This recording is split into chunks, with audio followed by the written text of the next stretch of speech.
Got my Diet Coke, ready to talk.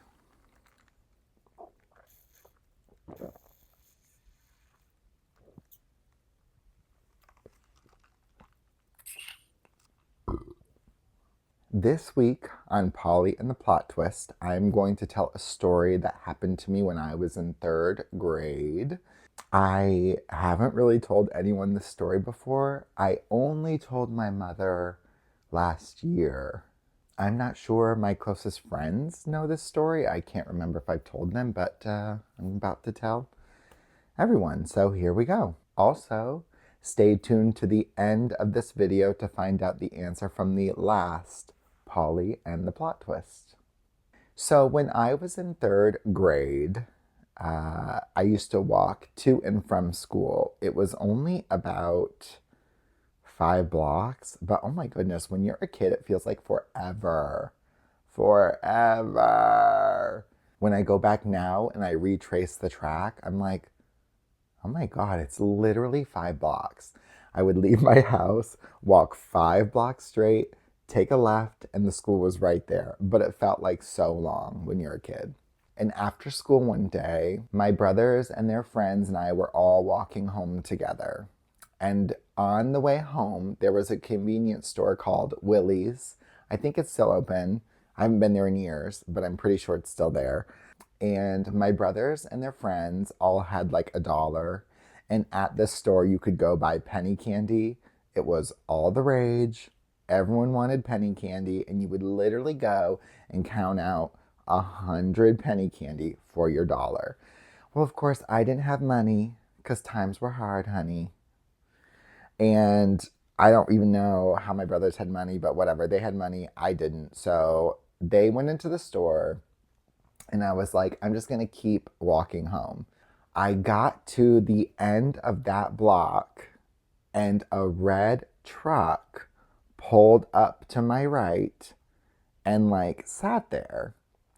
Now, this is a small town where a lot of times you know everyone, or you at least have seen people from time to time. So instinctually, I was like, oh, maybe it's someone that knows my parents. Maybe it's someone that, my friend's parents. I don't know. So I looked over and I saw this red truck, and there was a man in the truck. I had never seen him before in my life, and his window was rolled down, and he just stopped in the middle of the street. There was no stop sign. It was just go straight ahead, and he just stopped. He was smiling from ear to ear, and I immediately felt uncomfortable. Immediately, my stomach was like, something's not right. This isn't good. You need to be careful. And I was a very worrisome child. So a lot of the time growing up, I kind of had to like debate, like, am I supposed to be worried about this, or am I just anxious? But something in this situation told me, nope, you're supposed to be worried. Of course, I'm by myself because my brothers and their friends had gone into the store, and it's just me. There's no one else around. There's no other kids. There's no other cars. It's just me and this truck. Now I'm sitting there and I'm supposed to cross the crosswalk, but I was very nervous, and something told me inside, don't cross the crosswalk. Just figure out what you're going to do. So I thought to myself, okay, I'm going to go back to the store. So I turned around and I started walking back to the store very fast. This man put his truck in reverse and started going backwards. And little Polly is shaking. Like now I'm like smiling, and I don't know why, because like it's still, I'm like, oh my God, like I was almost kidnapped. Like it's insane. But I think, as time goes on, you think to yourself and you're like, oh my God, like somehow I just escaped by the skin of my teeth. Oh God, I need a sip of Diet Coke. This is getting stressful.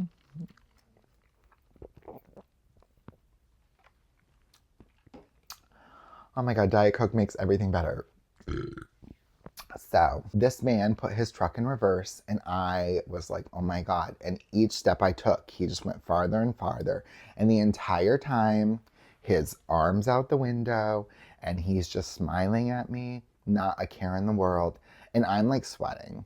I'm like, oh my God, like, stranger danger, like, and he never said a word to me. He never said hello.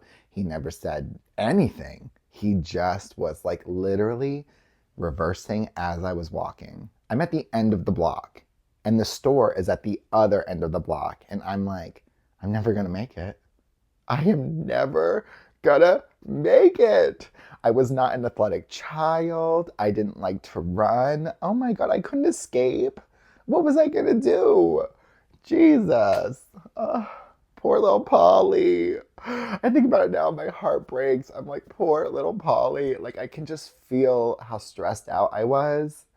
Oh my God, it was so scary. And I just remember, like, oh my God, get yourself out of this, get yourself out of this. I knew I was never gonna make it to the store. Never. I didn't have a chance in hell. I turned around and I started going back in the original direction that I had come from. And of course, he put his truck forward and started following me again. Now I am shitting my little pants. Literally thinking like, this is it. Like, I'm never gonna see my family again. I'm never gonna see my friends again. Oh my God, how sad. Like, it's like bringing all this stuff up for me again. Oh my God, so sad. It's like actually not funny at all, but for some reason it's like, I guess maybe it's the way I'm dealing with it. Almost kidnapped. Paulie and the never seen again. I don't know. But anyway, so I start walking forward again. He literally like pulls his truck up next to me. And again, this man doesn't have a care in the world. He's just staring at me. There's no one around. And I'm thinking now, like, school was just let out. We lived in a very like kid neighborhood where there were kids outside all the time. We lived across the street from the local rec center. Like, where are all the children? Where are some adults? Like, there was literally no one around. And I was just fighting for my life. As he was going forward, I thought, I can't, like, I don't know what to do. Like, like, if I keep going forward, I'm still like 3 blocks from my house. I'm never gonna make it. If I turn around and go to the store, I'm never gonna make it. And I felt like I was still acting nonchalant, even though I was freaking out inside, which like explains my entire life. I'm like acting like everything's fine on the outside. Inside, I'm like in complete turmoil.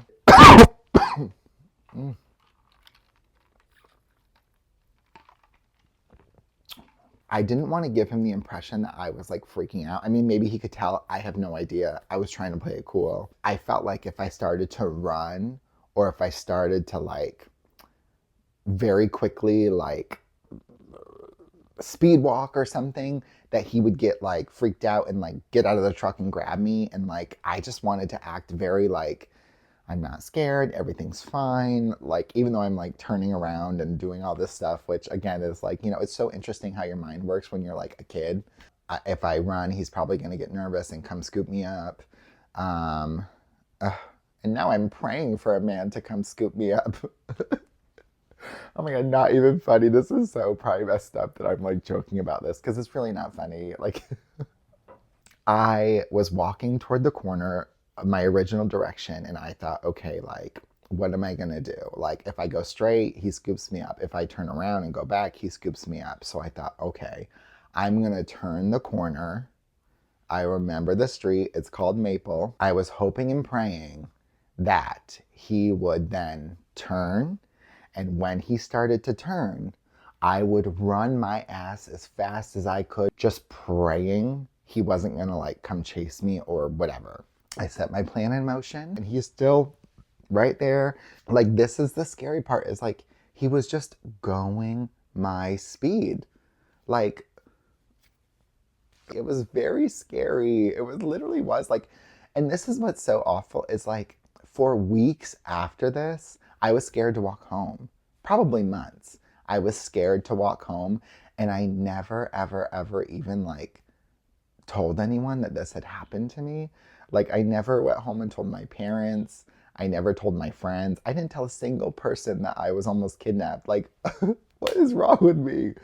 Oh God. I remember after that, I always tried to like find a friend to walk home with, or like hopefully my brothers were like available to walk home, but I never ever said anything. And if I had to walk home alone, I did, but I was just constantly looking over my shoulder.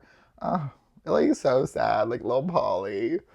Anyway, so I turned that corner, and sure enough, he fell right into the trap, and he turned that truck slowly. And here are where the options come in. What did little Polly do to escape the kidnapping? Option number one, he turned that corner very slowly, and I hit the gas. I turned around, ran back to the store. I walked into the store, acted like everything was cool, everything was breezy, everything was fun, fabulous.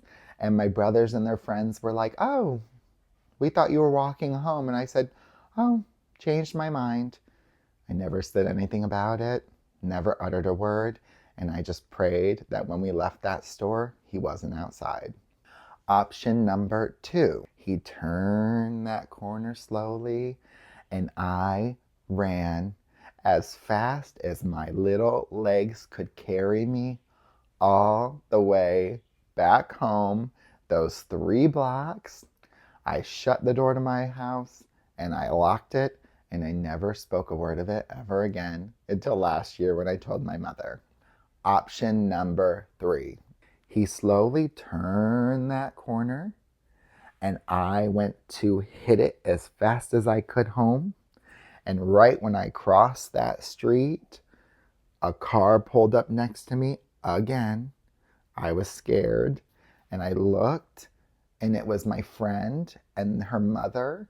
And they said, "Paul, do you want to ride home?" I got in the car, they dropped me off, and I never spoke about it again. Those are the 3 options. Let me know what option you think happened in the comments below. I will reveal the answer in next week's Polly and the Plot Twist. The answer from last week's Polly and the Plot Twist was option number 2. The man listed all these wonderful things like, oh, it doesn't matter where you come from, doesn't matter where you work, doesn't matter the color of your skin, blah, blah, blah, blah, blah. Then he stood up to these people in the meeting and said, at the end of the day, we all go home to a woman who isn't happy. Can you believe that? And he said that, my jaw about broke, because I'm thinking, oh my God, you're listing all these wonderful things, and then you're going to say that you're a guest at this place, you're attending a meeting, and you're going to stand up and address the meeting with that? No, absolutely not. Absolutely not. So I just thanked him for coming, walked over, told my employee everything that had just happened, and she burst out laughing hysterically, and we had a good old laugh about it because it was ridiculous. Ridiculous, honey. Don't get it twisted. Saying something like that is ridiculous. Absolutely.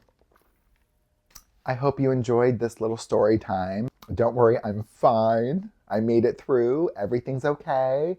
But it is really interesting to think like, things could have ended differently.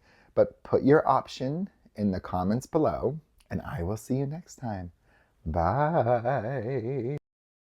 Want more Polly in the public? Don't forget to like, comment, and subscribe.